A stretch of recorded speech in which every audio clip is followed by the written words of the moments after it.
તો સ્વાગત છે આપણી ચેનલ મહાદેવ ટ્રેક્ટર ચેનલમાં। તમે જોઈ શકો છો વિડીયોની અંદર આજે પાવર ટ્રેક 439 ટ્રેક્ટર વેચાવા માટે આવેલું છે। તો ખેડૂત ભાઈ વિડીયોમાં છેલ્લે સુધી બન્યા રહેજો અને મારી ચેનલ ઉપર નવા હો તો ચેનલને સબસ્ક્રાઈબ કરી વિડીયોને લાઇક અને શેર જરૂર કરી દેજો।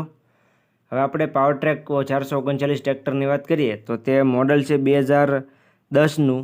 તમે જે 439 ટ્રેક્ટર જોઈ શકો છો પાવર ટ્રેક 439 તે 2010નું મોડલ છે। કંપની કન્ડિશનમાં જોવા મળશે તમને। કંપની ફિટિંગ એન્જિન છે। પાવરફુલ ટ્રેક્ટર જોવા મળશે તમને। ગેર હાઇડ્રોલિક ટ્રેક્ટરના પાવરફુલ જોવા મળશે તમને। એકદમ સારો સાચવેલું ટ્રેક્ટર છે। ત્યાર પછી કિંમતની વાત કરીએ તો પાવર ટ્રેક ટ્રેક્ટરની કિંમત ભાઈએ રાખેલી છે 2,70,000। કિંમત ખેડૂત ભાઈએ અંદાજિત રાખેલી છે। કિંમતમાં ફેરફાર થઈ જશે। રૂબરૂ સ્થળ પર જઈ કન્ડિશન ચેક કરી ટેસ્ટ ડ્રાઈવ લો ત્યાર પછી કિંમતમાં ફેરફાર કરી આપવામાં આવશે। એટલે કિંમત ભાઈએ અંદાજિત રાખેલી છે। જે કોઈ ખેડૂત ભાઈને ટ્રેક્ટર લેવું હોય તે લાખાભાઈનો કોન્ટેક્ટ કરી લે। તમે વિડીયોની અંદર ટ્રેક્ટરની કન્ડિશન ચેક કરી શકો છો। આખી ટ્રેક્ટર ઓરિજિનલ કન્ડિશનમાં જોવા મળશે તમને। તમે વિડીયોની અંદર જે ટ્રેક્ટર જોઈ શકો છો પાવર ટ્રેક 439 તે ભાઈને તાત્કાલિક વેચી દેવાનું છે। તો જલ્દીથી જે કોઈ ખેડૂત ભાઈનું ટ્રેક્ટર લેવું હોય તે લાખાભાઈનો કોન્ટેક્ટ કરી રૂબરૂ સ્થળ પર જઈ ટ્રેક્ટર જોઈ ત્યાર પછી તમે ટ્રેક્ટર લઈ શકો છો। તો લાખાભાઈનો કોન્ટેક્ટ કરી લેવો।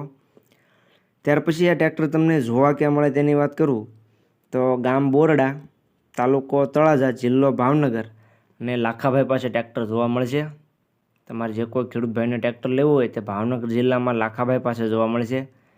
લાખાભાઈનો કોન્ટેક્ટ કરી રૂબરૂ સ્થળ પર આવી ત્યાર પછી કન્ડિશન ચેક કરી ટેસ્ટ ડ્રાઈવ લઈ તમે ટ્રેક્ટર લઈ શકો છો। એટલે જતાં પહેલાં લાખાભાઈનો કોન્ટેક્ટ કરી લેવો જેથી ટ્રેક્ટર વેચાઈ ન ગયું હોય। તમે જોઈ શકો છો કન્ડિશન સારી છે અને ભાઈએ કિંમત પણ રિઝનેબલ રાખેલી છે એટલે વેચાતા વાર નહીં લાગે। તો લાખાભાઈનો કોન્ટેક્ટ કરી લેવો। જે કોઈ ખેડૂત ભાઈને ટ્રેક્ટર લેવું હોય તે લાખાભાઈનો કોન્ટેક્ટ કરી લે। લાખાભાઈનો કોન્ટેક્ટ નંબર તમને વિડીયોમાં જોવા મળી જશે અને વિડીયોની નીચે પણ હું ડિસ્ક્રિપ્શનમાં લાખાભાઈનો કોન્ટેક્ટ નંબર આપી દઈશ। એટલે જે કોઈ ખેડૂત ભાઈને લેવું હોય તે લાખાભાઈનો કોન્ટેક્ટ કરી રૂબરૂ સ્થળ પર આવી ટ્રેક્ટરની રૂબરૂ કન્ડિશન ચેક કરી ટેસ્ટ ડ્રાઈવ લઈ ત્યાર પછી તમે ટ્રેક્ટર લઈ શકો છો।